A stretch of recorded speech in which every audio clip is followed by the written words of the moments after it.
You sit at your desk for 6 hours, books open, laptop on, highlighters ready, but somehow, nothing really goes in. You read the same page 3 times, check your phone, feel guilty, drink coffee, try again, and at night you whisper to yourself, why can't I focus like everyone else? What's wrong with me? What if the problem isn't your effort? What if you're simply studying against your brain instead of with it? Problem deep dive. Your day probably looks familiar. You wake up tired, even after sleeping. You promise yourself, today I'll study properly. Morning starts slow, scrolling, notifications, a little anxiety in your chest. Then you finally sit down. 10 minutes later, your brain feels heavy, like fog. You stare at the screen, but nothing sticks. So you push harder, more hours, more force, because that's what you were taught. Work harder, sit longer, discipline yourself. But the longer you sit, the worse it gets. Your focus drops. You reread lines. You forget what you just learned. And then the worst part, you start attacking yourself. I'm lazy. I have no willpower. Other students are smarter. Slowly, studying stops feeling like growth.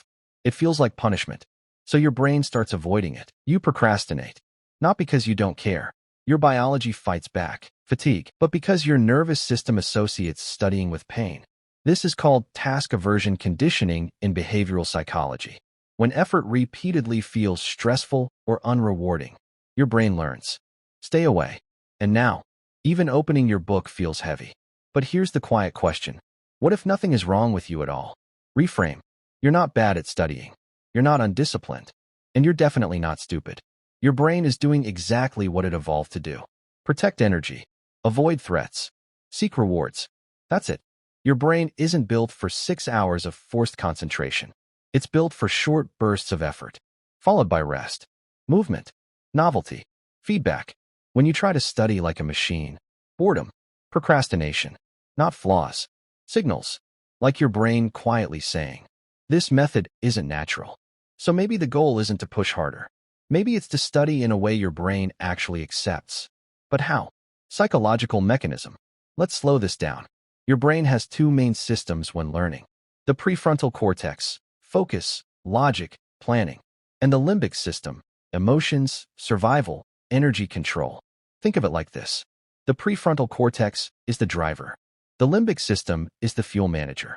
You can't drive if the fuel manager says empty. When you study for too long without reward, dopamine drops. When dopamine drops, motivation disappears. Not emotionally, chemically. It's not, I don't feel like it. It's literally, my brain cannot generate drive right now. Then cortisol rises. Stress hormone. Now learning becomes harder. Memory formation weakens. Attention narrows. So the more you force, the worse you perform. It's like pressing the gas pedal while the handbrake is on. Lots of effort. No movement. Here's the mental model. Imagine your brain as a battery. Most students try to run it at 100% all day. But batteries don't work like that. They work in cycles. Use. Recharge. Use. Ignore this. And the system shuts down. Which means, if you feel burned out, it's not lack of discipline. It's biological shutdown. And that changes everything. So how do you study with your brain? Instead of fighting it? Practical framework. Not hacks. Not wake up at 5 a.m. Just neuroscience-friendly habits. Study in 25-minute sprints. What to do? Study for 25 minutes. Then stop for 5. Repeat. Why it works. Attention naturally drops after 20, 30 minutes. Breaks reset dopamine and prevent cognitive fatigue. Example. Set a timer. When it rings, stand up. Walk. Drink water. No phone scrolling. Short cycles keep the brain fresh. Not exhausted. Start ridiculously small. What to do? Begin with just 5 minutes of work. Starting triggers the Zeigarnik effect. The brain wants to finish what it begins. Motivation comes after action, not before. Example. Tell yourself, only read 1 page. Most days, you continue naturally. Because starting lowers resistance. Change locations. What to do? Move spaces every 2 to 3 hours. Why it works. Novel environments increase dopamine and alertness. The brain wakes up with new stimuli. Example. Desk, library, cafe, floor, balcony. Same task. New brain energy. Fresh focus without force. Study actively, not passively. What to do? Explain out loud. Write from memory. Test yourself. Why it works. Active recall strengthens neural connections far more than rereading. Memory forms when you struggle to retrieve. Example. Close the book. Teach the topic to an imaginary friend. If you can explain it, you know it. If not, you found the gap. Protect sleep like it's sacred. What to do? Sleep 7 to 9 hours. No late-night cramming. Why it works? During sleep, the hippocampus transfers memories into long-term storage. No sleep equals no learning consolidation. Example: study less at night. Sleep earlier. Review in the morning instead. Less time. Better results. Science over suffering. Integration.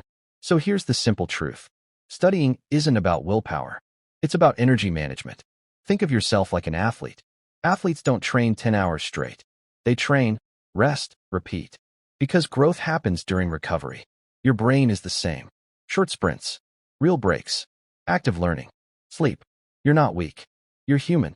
When you respect your biology, focus stops feeling forced. It feels natural. Like flow. Quiet, empowering, close. Maybe you've been too hard on yourself. Maybe you thought success meant suffering longer than everyone else. But it doesn't. It means understanding yourself better. Working smarter.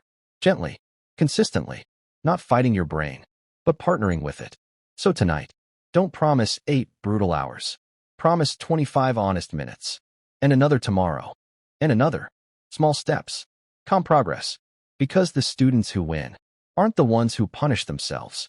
They're the ones who learn how their mind works. And finally stop fighting it. If this helped you see yourself a little more clearly, stay with the channel. We're building a quieter, smarter way to grow. One small step at a time.